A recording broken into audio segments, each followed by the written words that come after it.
Hello everybody, this is Tom in Los Angeles. I am doing a video today as part of my Maybe Midrash series, because I finished one of the books on my TBR that's called The God Experience. I apologize for the condition of this particular copy. It's a little bit battered, but I'm going to share an image of the actual book as well by author David Bentley Hart, who very briefly is an Eastern Orthodox scholar of religion, philosopher, writer, and cultural commentator. He has taught at the University of Virginia, Duke Divinity School, and Providence College. So it sounds like a very ambitious book, and it is full of philosophy and theology. But I want to do with this video something rather hard, which is to summarize the book in 6 points and to keep my video within 12-13 minutes. So let's try to do that. From the very beginning, from the premise, Hart makes it clear that he's not writing to convince anybody, and he's not writing against anyone or any particular doctrine. So even if his tone is sometimes a little peppery, I would say, he is being very correct and philosophically disciplined in exposing his, in expressing his topics. He says here in the premise, my chief purpose is not to advise atheists on what I think they should believe. I want merely to make sure that they have a clear concept of what it is they claim not to believe. So his real objective here is to try and elevate the discussion, the dialogue about God. Is not to say who's right or who's wrong. Obviously, he thinks he's right because he's a believer, but the purpose is to try and bring back the entire conversation to a level of sophistication that he thinks has been lost, especially in our culture today. The fact that he's called his book, The Experience of God, Being Consciousness Bliss, doesn't mean that he is after some sort of syncretism where he wants to present all religions as a fraternal big hug. One can insist on inviolable demarcations between religions, but only at the price of painfully unrefined accounts of what each tradition teaches.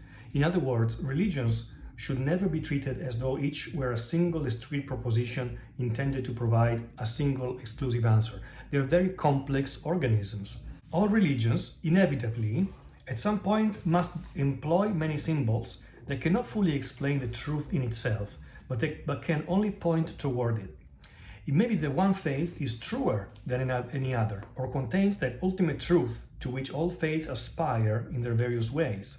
But that still would hardly reduce all other religions to falsehood. I find this a very deep point because it really counters the objection that with a cheerful combativeness we've been arguing and discussing with Steve Donoghue and about having different gods and different religions in the world as an objection in itself to the existence of God. It doesn't really work that way, because more to the point, no one really acquainted with the metaphysical claims of the major theistic faiths can fail to notice that on a host of fundamental philosophical issues, and especially on the issue of how divine transcendence should be understood, the areas of accord are quite vast. There is a lot of overlap and accord. It doesn't mean hugging with each other. It doesn't mean that all the religions are perfectly compatible with each other. It does not mean that. It means that the fundamental questions are the same, tend to be the same, and it means that there is a lot of accord. There is a lot of truth in one and the other. And like the Vatican II said, there are rays of light of truth in each of the other religions, and there is an admittance of that, an acknowledgement of that. Bentley Hart addresses the problem of the word on the street of the common believer, which is something that in this type of dialogue tends to come up, and the problem is stated as it hardly matters what the philosopher or the theologian say, because the Christian on the street or the Muslim on the street or the other type of religion, Buddhist on the street, will never have a proper or sophisticated answer to your theological questions. Now, the relevance of this objection can be subjective, because one can say, well, it's irrelevant. I am going after the actual doctrine, the actual theology, no matter what the person on the street says. But Hart also adds to this argument that it's always true for any shared body of knowledge, conviction, or belief, that the principles of the whole system are most fully known only to a few individuals who have gone to the trouble to study them. So he makes the point that the problem exists of the word on the street or the common believer, but the problem is not a problem with religion, it's a problem with education. And maybe it's the fault of the religion, of the church, the institutions, who knows whose fault it is, but we are already outside of the realm of the doctrine, the religion that we're talking about. So we get to the third point, which is the actual definition of God, the proper definition of God that can be shared by many sophisticated religious bodies of knowledge.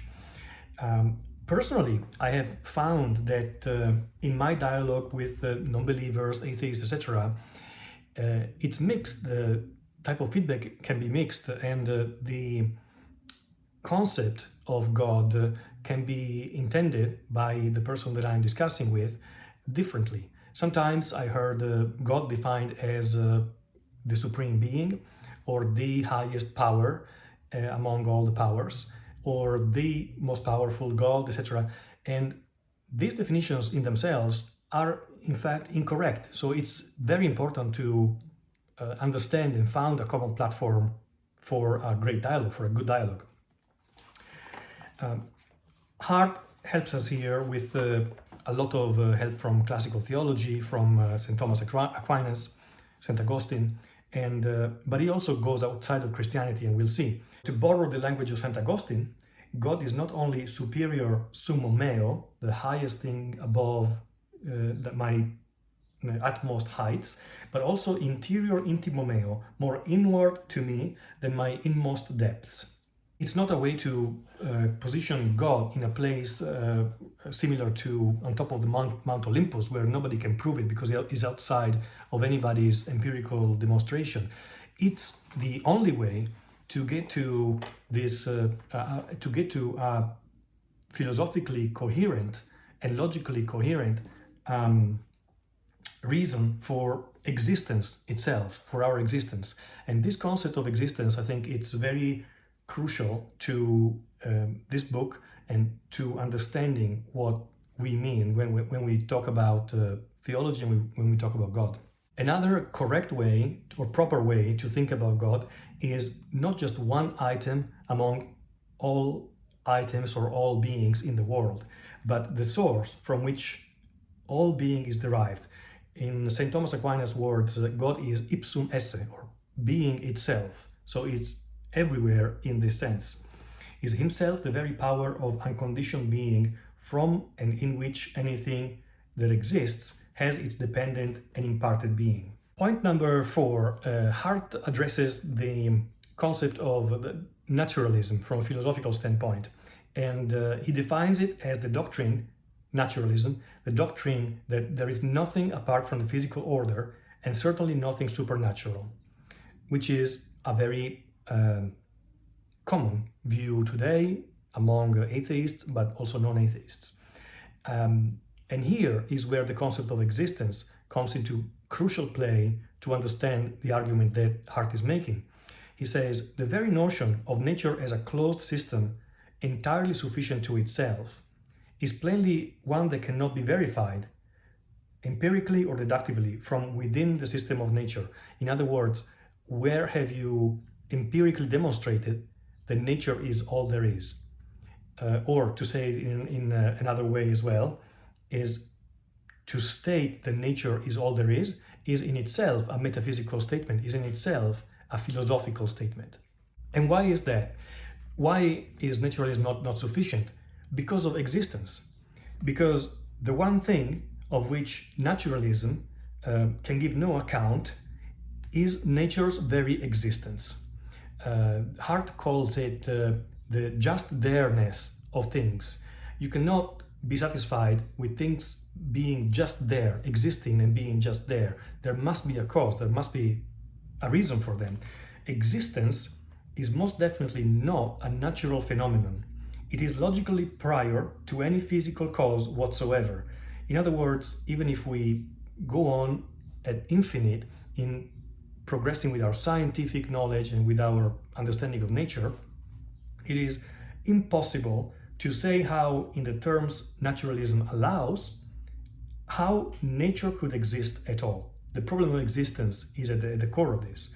And it's really also at the core of the fundamental compatibility between science and faith, because it explains the difference in dimensions that we are talking about, the dimension of science and the dimension of faith.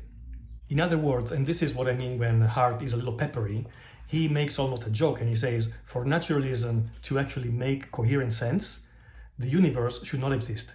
If the universe didn't exist, then naturalism as a view, as a philosophical view, would be very coherent. The subtitle of this book is Being, Consciousness and Bliss. And what does it mean? Hart took these three terms, being, consciousness and bliss, from the Indian ancient tradition. It's a traditional turnion that he borrowed from Sanskrit. In Sanskrit, the terms are Sat, Chit, and Ananda, being, consciousness, and bliss. And they constitute the three terms together, when they're put together, they constitute a particularly venerable Indian definition of the Godhead. Hart finds this a particularly elegant summary of many of the most ancient metaphysical definitions of the divine nature. They are found in a number of different traditions. And it's also curious how elegant this turnion is, because it makes us, from the distance, think about Christian theology and the Trinity. Hart is not advocating for a fusion among all religions or a fusion among all traditions, but he is shedding light on these areas of accord, areas where there seems to be deep similarities in what it's been formulated and reasoned and what's become the doctrine in many different traditions around the world. Then, very delicate point, Hart also addresses the issue of science in the dialogue between faithful believers and atheists. Science always pops out, and it's a very crucial point. He highlights how very often science is, in today's world, gets mistaken for a comprehensive knowledge of the metaphysical shape of reality. In other words, science gets confused with truth, and even though they are two different things, and as Albert Einstein, a scientist, realized and wrote about. Hart criticizes people who state that we can know as true only what can be verified by empirical methods of experimentation and observation. We need to be very careful with words. Again, let's be careful to distinguish truth from science. Confounding truth with science is a self-refuting claim because it cannot be demonstrated to be true by any application of empirical methods. It's also nonsensical in his view, because most of the things that we know to be true often do not fall within the realm of what can be tested by empirical methods.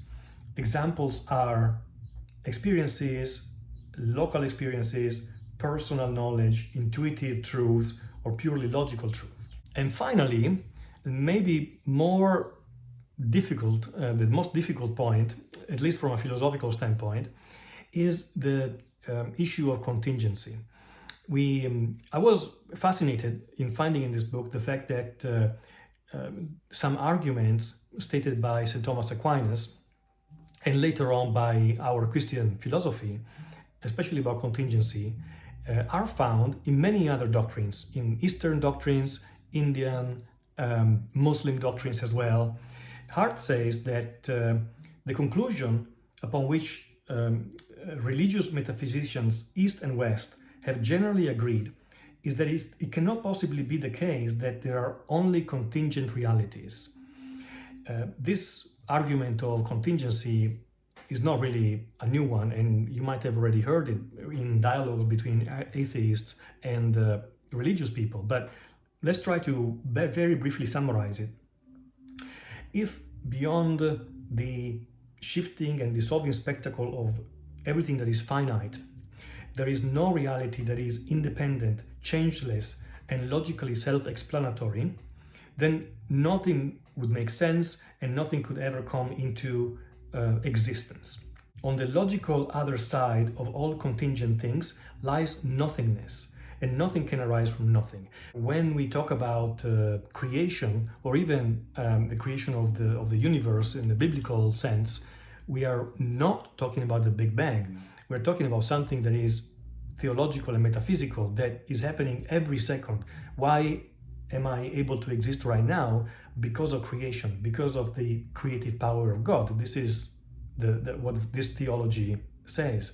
As I mentioned, I'm fascinated by the fact that Hart has been researching other doctrines where this concept of the first cause as a necessity, as a logical necessity, is found. Indian tradition, Hinduist tradition says either we must postulate a first cause in which causality ceases to be a universal maxim, or we have an endless regress, which would not explain existence. It's a puzzle that is resolved only by the existence of the self-existent Brahman that is very similar to our concept of God. In short, a reality that is entirely based upon possibility and not upheld in being by the creative power of a self-subsistent source of actuality could not exist at all. I fully realize that this might not be a book for everybody because of all the metaphysical and philosophical concepts, and it's a little heavy, but I see the importance of this as because it's not an academic work, it's more a popular type of work, even though it is about metaphysics. I see the importance of this in order to, like I mentioned in the beginning, not to make anybody change their mind, but to try and make the dialogue a little bit more sophisticated, to elevate it to a level where we know exactly and in a sophisticated manner what we're talking about. Once we get there, then everybody makes their own choice. So this is the way that I hope, and I think this type of book can be useful in helping the dialogue becoming a little bit more elegant, informed, without resolving it, because the point is not resolving the entire dialogue. It's simply to shed light, to navigate in a place that has got much more light, and we can see better what each of us is really referring to and talking about. Thank you for watching this video, and I'm looking forward to your comments very much.